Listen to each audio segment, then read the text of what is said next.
আজকের গল্প বাঘের রাঁধুনি, উপেন্দ্রকিশোর রায়চৌধুরীর লেখা। এক বাঘের বাঘিনী মরে গিয়েছিল। মরবার সময় বাঘিনী বলে গিয়েছিল, আমার দুটো ছানা রইল, এদের তুমি দেখো। বাঘিনী মরে গেল। বাঘ বললে, আমি কি করে বা ছানাদের দেখব, কি করে বা ঘরকন্না করব। তা শুনে অন্য বাঘেরা বলল, আবার একটা বিয়ে করো, তাহলে সব ঠিক হয়ে যাবে। বাঘও ভাবলো একটা বিয়ে করলে হয়, কিন্তু আর বাঘিনী বিয়ে করব না, তারা রাঁধতে টানতে জানে না। এবারে বিয়ে করব মানুষের মেয়ে, শুনেছি তারা খুব ভালো রাঁধতে পারে। এই মনে করে সেই মেয়ে খুঁজতে গ্রামে গেল। সেখানে এক গৃহস্থের একটি ছেলে আর একটি মেয়ে ছিল।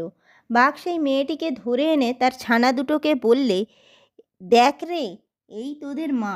ছানা দুটো বললে, লেজ নেই, দাঁত নেই, রোয়া নেই, ডোরা নেই, ও কেন আমাদের মা হবে? ওটাকে মেরে দাও, আমরা খাই। বাঘ বললে, খবরদার, অমন কথা বলবি তো তোদের ছিঁড়ে টুকরো টুকরো করব। তাতে ছানা দুটো ভয় পেয়ে চুপ করে গেল। কিন্তু তাদের সেই মেয়েটিকে একেবারেই পছন্দ হতো না, তারা একদম দেখতে পারতো না। আর কথায় কথায় খালি বলতো, আর একটু বড় হলেই আমাদের গায়ে জোর হবে, তখন তোর ঘাড় ভেঙে তোকে খাবো। সেই মেয়েটির দুঃখের কথা আর কি বলবো। বাঘ যখন বাড়ি থাকে না, তখন সে তার মা, বাপ আর ভাইয়ের জন্য গড়াগড়ি দিয়ে কাঁদে।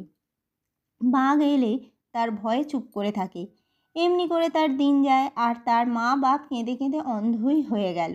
তার ভাইটিও দিন কত খুব কাঁদলে। তারপর তার মা বাবাকে বললে, শুধু ঘরে বসে কাঁদলে হবে, আমি চললুম, দেখি বোনের সন্ধান করতে পারি কি না।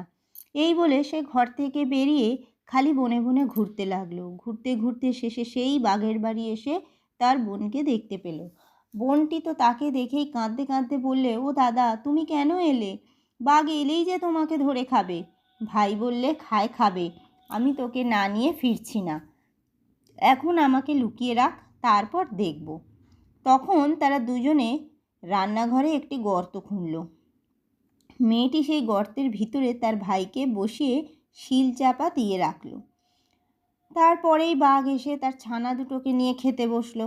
ছানা দুটো ভালো করে খাচ্ছে না, তারা খালি বলছে, বাবা গো বাবা, তোর কি শালা, মোর কি মামা, মার কি সদর ভাই, শিলের তলে কুমকুম করে, তুলে দে না বাবা খাই। বাঘ সেদিন কারোর ওপর চটে এসেছিল, তাই ছানা দুটোর কথা শুনেই ঠাস ঠাস করে তাদের গলে চড় মারল। তারা গালে চড় খেয়ে চুপ করে গেল। বাঘ আর ভেবে দেখলো না ছানা দুটো কি বলছে। খাওয়া শেষ হলে মেয়েটিকে বললে, আজ পিঠে করিস, বিকেলে খাবো, দেখিস যেন ভালো হয়। এই বলে সে বেরিয়ে গেল। বাঘ চলে গেলে পর মেয়েটি শিলের তলা থেকে তার ভাইকে বার করলো। তারপর দুজনে খাওয়া দাওয়া সেরে উনুন ধরিয়ে তার উপর কড়ায় করে তেল চড়ালো। তারপর বাঘের ছানা দুটোকে কেটে উনুনের ওপর ঝুলিয়ে রেখে ভাই বোন সেখান থেকে ছুটে পালালো। বাঘের ছানা উনুনের ওপর ঝুলছে আর ছ্যাঁত ছ্যাঁত করে রক্তের ফোঁটা তপ্ত তেলে পড়ছে। বিকেলে বাঘ ফিরে এসে ঘরে ঢোকবার আগেই সেই শব্দ শুনতে পেল। সে বলল, বারে বা, ওই পিঠে হচ্ছে, পিঠে যদি ভালো হয় তো ভালো, নইলে আমরা 3 বাপ বেটায় মিলে রাঁধুনি হতভাগীকে ছিঁড়ে খাবো। তারপর ঘরে ঢুকেই তো দেখলো কীরকম পিঠে হচ্ছে। তখন বাঘ হালুম হালুম করে ঘরময় খুঁজতে লাগলো, কিন্তু গৃহস্থের মেয়েকে আর কোথায় পাবে? সে তো ততক্ষণে তার ভাইকে নিয়ে মা বাপের কাছে গিয়ে উপস্থিত।